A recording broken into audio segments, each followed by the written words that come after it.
Hi guys, my name is Elan. I want to talk about how we measure sustainability.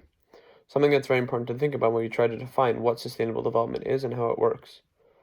One of the indicators I think is very important to look at when it comes to this topic is the Human Development Index.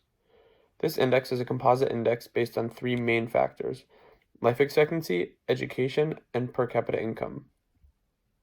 The index is one good way to measure sustainability because it sees sustainable development as largely focused around human development and the world being a sustainable place for us in terms of how we as a human society are progressing.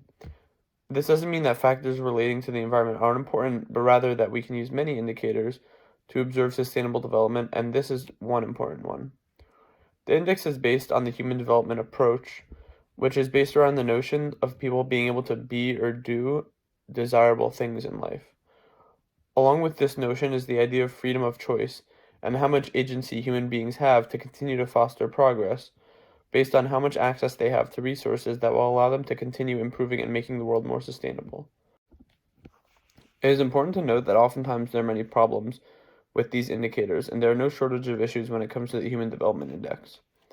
Some people argue that it doesn't focus enough on technological development or contributions to the human civilization.